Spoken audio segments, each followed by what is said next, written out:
नमस्कार साथियों, उलगुलान जारी है इस YouTube चैनल पर आप सभी दर्शकों का एक बार फिर से स्वागत है।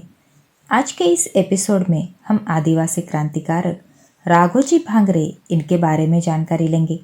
वीडियो शुरू करने से पहले मैं आपसे गुजारिश करती हूँ कि अभी तक अगर आपने हमारा चैनल सब्सक्राइब नहीं किया है तो कृपया चैनल को सब्सक्राइब ज़रूर करें ताकि ऐसी और नई जानकारी आपको देने के लिए हमें प्रोत्साहन मिलता रहे। चलिए तो फिर शुरू करते हैं आज का वीडियो। महाराष्ट्र के नगर जिले में अकोले के नज़दीक देवगांव में 8 नवंबर 1805 को राघोजी भांगरे जी का जन्म हुआ था। उनकी माताजी का नाम रमाबाई और पिताजी का नाम रामजी था।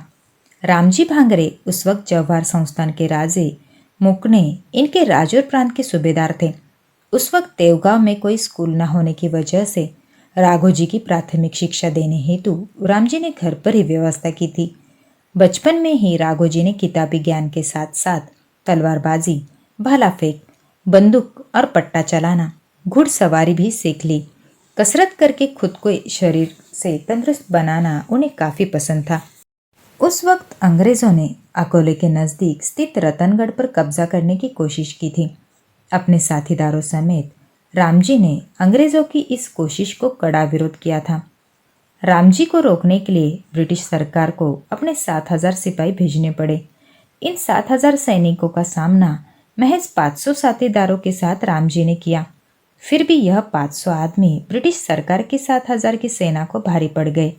इस लड़ाई में अंग्रेज़ों के कम से कम 3,500 सैनिक मारे गए, लेकिन इसके बावजूद केवल कम संख्या बल होने की वजह से रामजी की लड़ाई में हार हुई। इस लड़ाई के बाद रामजी भांगरे को पकड़कर जेल भेजा गया। अपने पिताजी के गैर हाजिरे में राघोजी ने उनकी जिम्मेदारी खूब संभाली। गांव के झगड़े मिटाना, न्यायदान करना, महसूल इकट्ठा करना, ऐसे काम जो पहले उनके पिताजी किया करते थे अब राघोजी खुद करने लग गए। इसी दरमियान उन्होंने ब्रिटिश सरकार को उनके पिताजी की जगह राजौर प्रांत में पुलिस अधिकारी पद के लिए अर्जी दी थी, मगर सभी प्रकार से काबिल होने के बावजूद ब्रिटिश सरकार ने उनकी जगह अमृतराव कुलकर्णी इनको नौकरी दी। इस वजह से दुखी हुए राघोजी की आगे चलकर ना कभी ब्रिटिश सरकार से बात बनी, ना ही कभी अमृतराव कुलकर्णी और उनके पुलिस कर्मियों से। एक बार की बात है, जब कोकन में हुए एक डकैती के पीछे राघोजी भांगरे का हाथ है, ऐसा झूठा आरोप अमृतराव कुलकर्णी ने लगाया था। इस आरोप के आधार पर बिना किसी जांच के वरिष्ठ पुलिस अफसरों ने राघोजी को गिरफ्तार करने के आदेश दिए। जब राघोजी को इस बात की भनक लगी तब वो गुस्से से बौखला गए और अपनी सच्चाई साबित करने खुद पुलिस थाने पहुंच गए। वहां पर उनकी अमृतराव कुलकर्णी के साथ थोड़ी कहासुनी भी हो गई, लेकिन निर्दोष होने के बावजूद जब पुलिसों ने राघोजी को पकड़ना चाहा तब इस तंदुरुस्त वीर योद्धा ने हाथापाई शुरू कर दी और उस बीच उनके हाथों एक हत्या भी हो गई। इस वारदात से डरे हुए अन्य पुलिसकर्मी थाने से भाग गए और फिर राघोजी ने भी थाने में पड़ी 7 राइफल्स और ढेरों गोलियां उठाकर वहां से पलायन किया। इस घटना के बाद अब अपना जीवन अधिकाधिक संघर्ष में होता जाएगा, इसकी कल्पना राघोजी को आ चुकी थी। इसलिए उन्होंने गांव जाकर माँ रमाबाई का आशीर्वाद लिया और घर छोड़ा।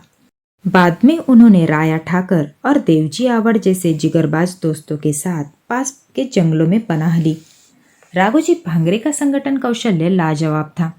महज 8 दिनों में उन्होंने मुला, प्रवरा, इन नदियों के आसपास के इलाके तथा बारागांव पठार जैसे जगह से पिछड़ी जाति जमाती के युवकों को इकट्ठा किया। ये सभी लोग साहूकारों, जमींदारों एवं ब्रिटिश सरकार के अन्याय से जूझ रहे थे। अब इन युवकों को राघोजी भांगरे के रूप में एक सच्चा और निर्भय नेतृत्व मिल गया था। यह सभी लोग जंगलों में छिपकर आसपास के गांव में जाकर वहां के गरीब किसानों को साहूकार और जमींदार एवं अंग्रेजों के जुल्म के खिलाफ आवाज उठाने के लिए जागरूक किया करते थे। राघोजी के साथीदार किसानों को कहते थे, साहूकारों से कर्जा मत लो और अंग्रेजों को लगान मत दो। आज से तुम्हारा लगान राघोजी को दो, वो तुम्हारी मदद करेगा। उनके इस आह्वान से कई गरीब किसान लोग अपनी अपनी समस्याएं लेकर राघोजी के पास जाने लगे। इस प्रकार राघोजी के नेतृत्व में महाकाल पहाड़ी पर विद्रोह की पहली चिंगारी भड़क उठी। देखते ही देखते इस चिंगारी ने आग का रूप ले लिया। राघोजी अपने साथीदारों समेत किसी भी गांव के जुल्मी साहूकार या जमींदार पर हमले की योजना बनाते थे। फिर योजना के अनुसार उसके घर पर डकैत डाल के पैसे तथा गहने चुरा कर गरीबों के जमीन के कागज जला देते थे। अगर कोई साहूकार स्त्रियों पर अत्याचार करता था तो राघोजी उसके कान और नाक तलवार से काट लेते थे। उनकी इस हरकत ने बहुत से जमींदारों के मन में राघोजी के नाम से दहशत उत्पन्न कर दी थी।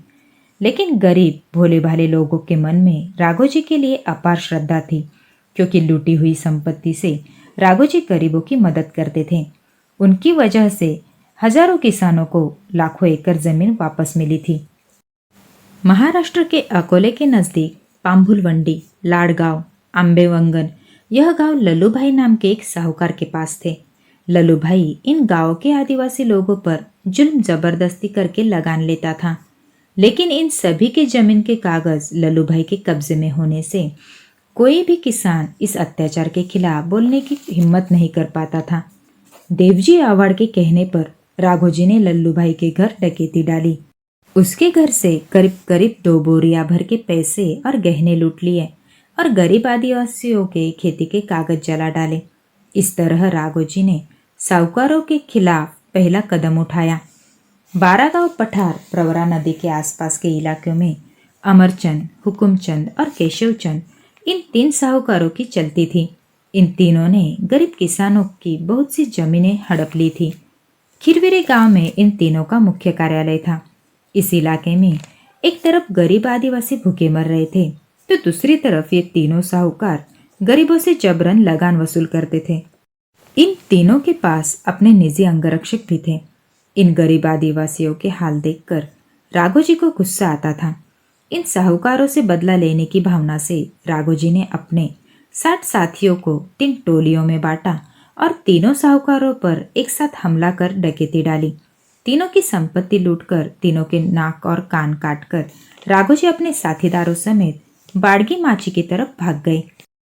उस समय राजूर गांव एक बड़ी मंडी था। यहाँ पर अनेक साहूकार, जमींदार और व्यापारी भी रहते थे। राजूर के आसपास की खेतियाँ आदिवासी किसानों की थी।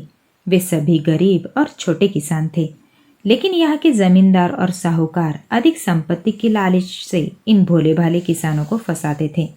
किसानों द्वारा लिए गए कर्जे पर बढ़ा चढ़ाकर ब्याज लेते थे और कर्जा फेड न पाने पर उनकी जमीनों पर कब्जा भी कर लेते थे। जमीनें बचाने के लिए गरीब किसान और कर्जा लेते थे और इस दुष्ट चक्र में फंसते जाते थे। इन किसानों को इस अन्याय के चक्र से बचाने के लिए राघोजी भांगरे ने एक मसीहा बनकर बगावत की। राजौर के साहूकारों को मिटाना आसान नहीं था, क्योंकि अंग्रेज सरकार के अधिकारियों से इनके काफ़ी अच्छे संबंध थे। यहाँ तक कि इन अधिकारियों ने साहूकारों को खास किस्म का संरक्षण भी दे रखा था। लेकिन राघोजी भी कोई कच्चे खिलाड़ी नहीं थे। उन्होंने राजौर के मुख्यालय पर हमले की पूरी योजना बनाई। उस योजना के तहत अपने साथीदारों के साथ राजौर पर किए गए हमले से अब आसपास के सभी साहूकार और जमींदार अपने अपने अधिकार छोड़कर संगमनेर भाग गए। राघोजी के राजौर के लड़ाई के चर्चे अब चारों ओर मशहूर हो गए थे। इसकी वजह से अब राघोजी को नासिक, थाने और पुणे जिलों से भी बुलावे आने लगे थे। कई लोग अपने इलाकों के साहूकारों के चपेट से बचाने के लिए राघोजी को अपने यहाँ बुलाते थे।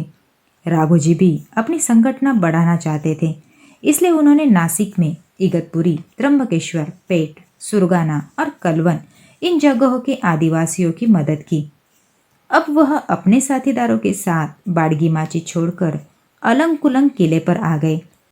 उस समय अंग्रेज अधिकारी स्थानिक साहूकार और जमींदारों की मदद लेकर अपनी सत्ता का विस्तार कर रहे थे।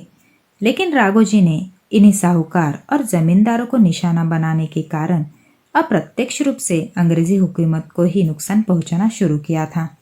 साथ ही सामान्य और गरीब लोग भी अब अंग्रेजों के अन्याय के खिलाफ बोलने की हिम्मत करने लगे थे।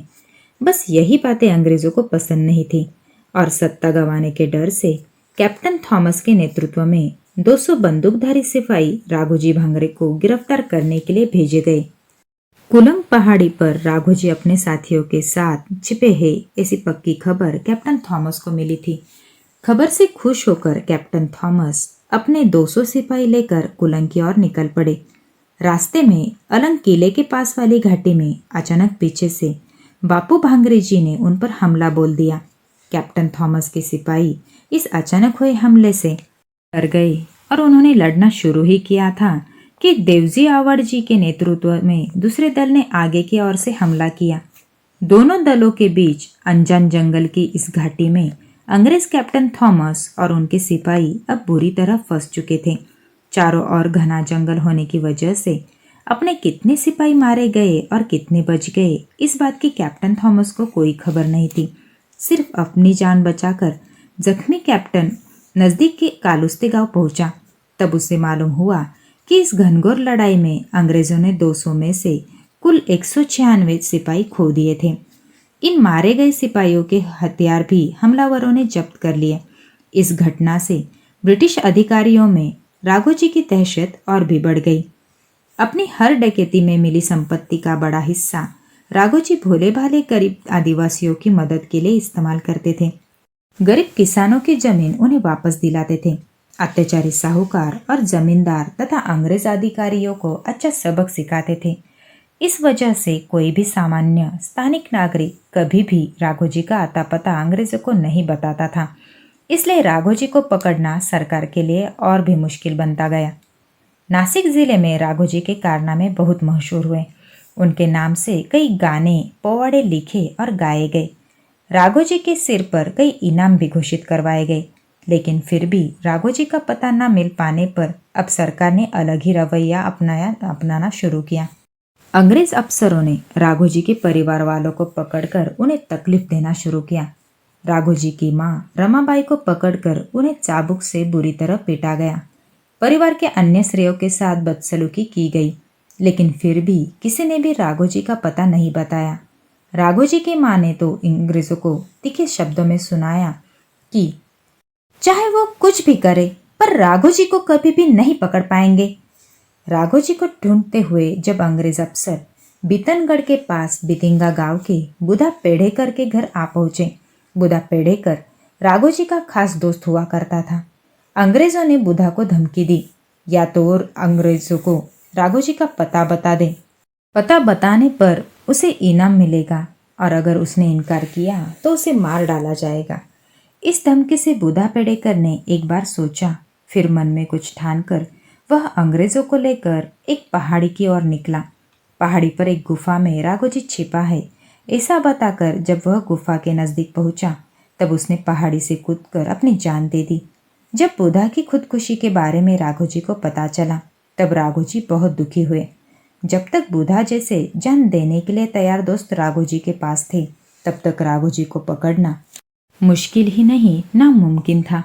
बुधा पेड़ेकर की जान का बदला लेने की धमकी देने वाला खत राघोजी ने सरकार को लिखा और ब्रिटिश सरकार के अन्याय का निषेध किया। सन 1836 में गवर्नर जनरल लॉर्ड डलहौसी ने मुंबई के राज्यपाल को खलीता भेजकर तुरंत राघोजी को पकड़वाने का हुक्म दिया।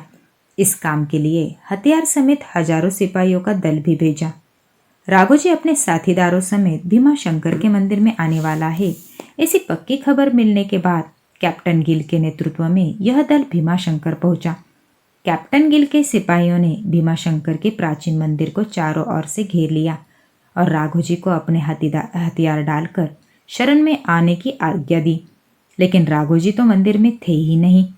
उन्होंने कैप्टन गिल के आने की खबर बहुत पहले ही मिल गई थी। तभी राघोजी मंदिर से निकलकर कैप्टन गिल पर हमला करने की योजना भी बना बैठे थे। उस योजना के तहत राघोजी के बहादुर साथियों ने एक एक कर कैप्टन गिल के सिपाहियों को मारना शुरू किया। इस हिंसा को देखकर कैप्टन गिल काफी निराश हुआ। सिर्फ अच्छी किस्मत से गिल की जान बच गई। इस घटना से पूरे देश में राघोजी का नाम मशहूर हुआ और उन्हें सह्याद्री का शेर नाम से जाना गया। अंग्रेज भी उन्हें अब द टाइगर ऑफ डेक्कन ऐसा कहकर पहचानने लगे। राघोजी के कारनामों से प्रेरित होकर सातारा संस्थान के उस वक्त के राजे प्रताप सिंह भोसले जी ने राघोजी को भेंट के लिए आमंत्रित किया। इस भेंट के दौरान उन्होंने राघोजी की खुले दिल से प्रशंसा भी की और उन्हें उपहार स्वरूप 250 घोड़े, कई बंदूकें, तलवारें, भाले आदि हथियार भी दिए। सन 1844 में गवर्नर जनरल लॉर्ड डलहौसी ने ग्वालियर संस्थान खाली करवाया। इस संस्थान में अंतोबा लोटे यह सूबेदार पद पर थे। इस कर्तृत्ववान सूबेदार के मन में इस घटना से अंग्रेजों के खिलाफ रोष बढ़ गया और वे बदला लेने के हेतु राघोजी से आ मिले। उनके आने से राघोजी की ताकत और बढ़ गई। इसके बाद राघोजी के मन में अंग्रेजों को खुलेआम चुनौती देने की मनीषा जगी। 1845 में राघोजी ने 4 जिलों के कलेक्टर, गवर्नर माउंट स्टुअर्ट और राज्यपाल एल्फिंस्टन इनको पत्र भेजकर जुन्नर गांव की मंडी में बगावत का युद्ध करने का ऐलान किया। इस चुनौती को अवसर बनाने के लिए और राघोजी को पकड़ने के लिए अंग्रेज सरकार ने अपने सबसे चालाक और बहादुर अफसर कैप्टन मैकेन्टॉश के नेतृत्व में 10,000 सैनिकों को जुन्नर भेजा। चुनौती के मुताबिक राघोजी अपने साथीदारों के साथ जुन्नर पहुंचे। वहां दोनों ओर से कड़ी लड़ाई शुरू हुई। यह हिंसा इतनी जबरदस्त थी कि दोनों तरफ की 80% वीर लोग मारे जा चुके थे। इस नुकसान को देखकर देवजी आव्हाड की सलाह से राघोजी ने युद्ध रोक लिया। अपने 8,000 सैनिक होने के बाद भी राघोजी को पकड़ने में कैप्टन मैकेन्टॉश नाकामयाब रहे। लेकिन राघोजी ने भी इस युद्ध में अपने कई बहादुर साथीदारों को गंवाया। इस हार से राघोजी बहुत निराश और दुखी हुए। इस घटना के बाद उन्होंने छिपकर ही अपना कार्य शुरू रखा। जुन्नर की लड़ाई के बाद राघोजी के सिर पर ब्रिटिश सरकार ने 10,000 रुपये और एक गांव इनाम के तौर पर घोषित कर दिया। इसलिए अब राघोजी भांगरे, राया ठाकुर और देवजी आव्हाड सन्यासी के भेष में गांव-गांव घूमकर लोगों को अन्याय के खिलाफ जागरूक करते रहे। एक दिन राघोजी सन्यासी के रूप में पंढरपुर पहुंचे। वहां पर चंद्रभागा नदी में स्नान के पश्चात वे विट्ठल मंदिर में दर्शन के लिए पहुंचे और वहां कतार में खड़े रहे। तभी एक पुलिसकर्मी दूर से उन्हें निहार रहा था। उस पुलिसकर्मी ने राघोजी को पहचान कर उनकी खबर कैप्टन गिल को दी। उस वक्त कैप्टन गिल पंढरपुर में ही था। खबर मिलते ही कैप्टन गिल सैकड़ों सिपाही लेकर मंदिर पहुंचा। हथियारबंद सिपाहियों के घेरे में अब निहत्था शेर फंस गया था। राघोजी को गिरफ्तार कर थाने सेंट्रल जेल लाया गया। उस पर चला मुकदमा भी एक तरफा ही रहा, क्योंकि उस समय कारागार के कई उच्चवर्णीय भारतीय कर्मचारियों ने राघोजी को वकील ना मिल पाए ऐसी पूरी कोशिश की थी। मुकदमे के बाद कोर्ट ने राघोजी भांगरे को फांसी की सजा दी। फांसी से पहले थाने सेंट्रल जेल के एक वरिष्ठ अंग्रेज अफसर ने इस बहादुर वीर योद्धा का तैलचित्र बनाकर कारागार में लगाने की मांग की, लेकिन उनकी इस मांग को तथाकथित उच्चवर्णीय भारतीय लोगों ने ही विरोध किया, क्योंकि राघोजी भांगरे उनके मुताबिक निचली जाति के थे। इस जाति व्यवस्था की चपेट में इस बहादुर शेर को मृत्यु के बाद भी अवहेलना झेलनी पड़ी। फांसी के समय जब जेलर ने राघोजी को उनकी आखिरी इच्छा पूछी, तब इस वीर ने कहा कि मुझे फांसी की जगह बंदूक या तलवार से वीरों की तरह मारो। लेकिन उनकी यह आखिरी इच्छा कभी पूरी नहीं हुई और उन्हें 2 मई 1848 को थाने के कारागार में फांसी दी गई। और इस तरह द टाइगर ऑफ डेक्कन की लड़ाई खत्म हो गई। इस वीर योद्धा की कहानियाँ आज भी महाराष्ट्र के आदिवासी इलाकों में मशहूर है। आपको यह जानकारी कैसी लगी ज़रूर बताएं और चैनल को सब्सक्राइब करना ना भूलें, क्योंकि उलगुलान अभी भी जारी है। नमस्कार। जय भीम, जय बिरसा, जय संविधान, जय राघोजी।